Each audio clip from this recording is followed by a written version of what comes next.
Hello, everyone, and welcome to New Consciousness Review. I'm Miriam Knight, and our guest today is Jim Jensen, a successful businessman and the author of an impressive new book, Beyond the Power of Your Subconscious Mind, based on the work of Dr. Joseph Murphy. Jim began his career as a salesman with Encyclopedia Britannica in his senior year of college. He quickly rose to international sales manager, and by the age of 28, he was senior vice president and CEO of Great Books of the Western World.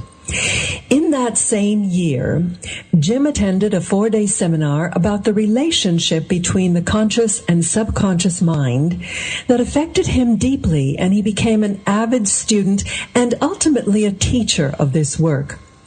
Jim went on to become president and CEO of 2 additional companies that became leaders in their industries, and he attributes much of their success to the philosophies outlined in his book.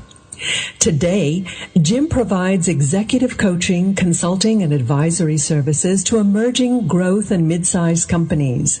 He is also the CEO of American Global Health Group, an active member of the World Presidents Organization, and serves as a director on the boards of several companies and organizations, including the Institute of Noetic Sciences and Aspen University. Jim and his wife Jerry live in Seattle, Washington, so they're right up here in the Northwest, and I'm delighted to welcome him to New Consciousness Review. Hi, Jim. Good morning, Miriam. Good morning. Jim, your book is so filled with insight and life wisdom. I got even more out of it the second time I read it. It's a fine motivational psychology text, but it also has elements that might be considered mystical or spiritual. What did you have in mind when you were writing it? That's a good question, Miriam. I didn't even know that Murphy had written the book, his original book, which was written in 1963. And I didn't have a copy of that book in my hands until the year 2005, and found that the teachings I had learned in the seminar that I went through in 1969, which was called Omega, that I subsequently became an instructor for and actually owned the company. But all of those teachings were based on the principles of Dr. Murphy. And what it did for me was provide a kind of formula for how people behave, how they perform. In fact, when I give lectures, I oftentimes will tell the audience that I could just as easily have named the book The Qualities and Characteristics of High Performance People. And so I think what I learned was really a toolkit to bring about change in our lives, constructively, really in any area of our lives that we would desire. Mm-hmm, mm-hmm. It's interesting, on the back of your book, Jack Canfield, who wrote the Chicken Soup for the Soul series, leaves a testimonial. I have seldom read a book that so clearly leaves the reader to better understand the incredible relationship between the conscious and subconscious areas of the mind. I highly recommend it. Now, you actually talk about 3 levels of the mind, Jim: the conscious, the subconscious, and the supraconscious mind. So let's start with the first 2.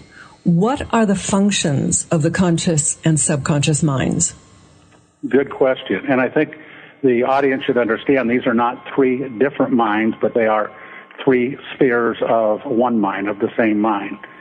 The best way, in a very powerful metaphor that Dr. Murphy uses in his book to kind of distinguish between the conscious and the subconscious areas, is he says to visualize an ocean liner going across the sea, and the captain up on the bridge of the ship would be like the conscious area of the mind, barking out commands to the crew, which might be down in the hold of the ship below the water level, which would be like the subconscious area of the mind. And he says, full speed ahead, port starboard, whatever, and the crew just says, aye, aye, sir, carrying out the order, not minding whether it runs the ship into the rocks, into another vessel, or gets it safely to its destination. So the primary functions of the subconscious, in addition to taking care of all of our bodily functions, it digests our food and grows our hair and continues to grow our nails, and it works 24/7 taking care of our body. The other function of the subconscious is that it stores data. It's like the hard drive in a computer. And everything we've ever learned, done, experienced, and the feelings and emotions associated with those feelings are all stored in the subconscious. And the subconscious is like a servo mechanism that works on our behalf 24/7, carrying out what we instruct it with the conscious area of our mind to do. It's totally non-judgmental. It doesn't say, Miriam, are you sure you want to do this? Is this a good thing? It's a bad thing? It just says, like the captain on the ship, aye, aye, sir, and carries out the orders. So the conscious area of the mind is the one that's constantly chatting, constantly talking to ourselves. And the things that we say to ourselves become instructions to the subconscious. So we want to be very mindful, not so much just what we're saying to others or what others are saying to us, but what we are saying to ourselves. If we're constantly repeating, my business is falling apart, my marriage is failing, or things like that, even though that isn't what we want, or I don't have enough money or whatever, remember, it's like the crew saying, don't worry about it, we'll take care of it, we'll make sure those things happen. So I think it's important to distinguish that we don't get what we want, we get what we expect, unless what we want and what we expect are the same. Mm-hmm. Mm-hmm. This is what you refer to in the book as self-talk. And in addition to determining our reality, it also develops our self-concept. How does it do that? Okay, good question. And I think, so the audience, to clearly define self-talk, while I'm talking right now and they're listening, they are also talking to themselves at the rate of 150 to 300 words a minute all day long, over 50,000 thoughts a day. So they can be assessing what I'm saying. They'll be thinking about other activities in their day and what they're going to do for dinner, and it's just a constant nonstop. Now, the self-talk that we have creates our self-concept. We come into the world as a totally empty vessel. We don't have a thought, opinion, an attitude, or belief about anything. But through well-intending parents, older siblings, teachers, coaches, people that are important to us, by the time we're 6 years old, we have a pretty good idea of who we are, what we're good at, what we're not so good at, and we almost become like a robot and just continue to act that out. Because the self-talk, how we talk to ourselves, about ourselves in any particular area of our life, we have hundreds of self-concepts, but the overall self-concept is the way that we view ourselves. So if I have a low self-concept of myself, say as a skier, my behavior will correspond consistent with my self-concept. Our self-concept, there's a one-to-one relationship between our self-concept and our level of performance in any area of our life. I use an example in the book that prior to 1954, it was deemed among world-class runners that it would be impossible for a man, in this case the male gender, to ever run a mile under 4 minutes.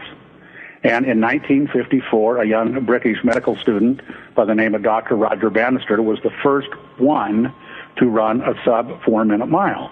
And our listeners might say, well, so what? Well, so what is that once the concept that it is impossible to run a mile in less than 4 minutes was shattered, in the next 24 months, 43 additional men ran miles under 4 minutes.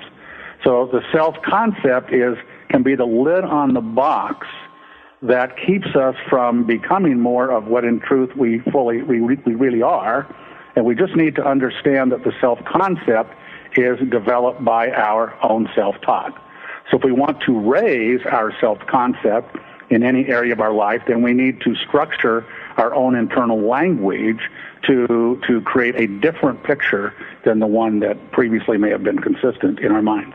Mm-hmm, mm-hmm. You give the example of meeting Tim Galway and his work. He wrote the book, The Inner Game of Tennis. I think that's a great illustration of what you're describing.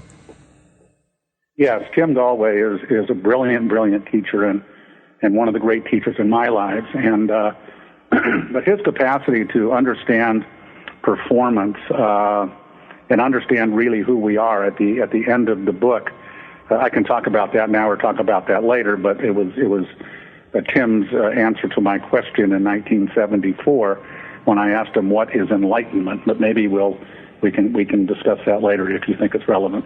Okay. Or now, we also acquire our belief systems, and you've already touched on this, but it's really an important point how our belief systems kind of get soaked into our subconscious through our teachers, through our friends, and, through, it could be momentary traumas, momentary experiences. I know my husband, who's a hypnotherapist, is dealing with the aftermath of this every day in his practice. Yeah, that's absolutely true. First we form habits, then they form us. And again, I think it's important for us to realize that we didn't come into the world with any habits, any attitudes, any beliefs about anything. So how often, if people don't know how to change, then they just kind of go through life describing themselves as they've always been. And they keep repeating performance consistent, again, with their self-concept. So it's only once one comes to the realization that they don't have to continuously believe in a certain thing, and they take time out and say, I'm going to go take personal inventory. What are the beliefs that I have today? What's all the data in my hard drive, in my subconscious, and what in there may no longer be relevant to the way that I choose to live my life today. In our home, we throw the garbage out every day. What is the process that we use to eliminate what we call baggage or some outdated beliefs or opinions or even erroneous data that no longer serves us well? Mm-hmm. And that's what the book is all about, in providing step-by-step procedures on how to revise the data in our hard drive, in our subconscious, that may no longer be relevant to how we choose to live our lives.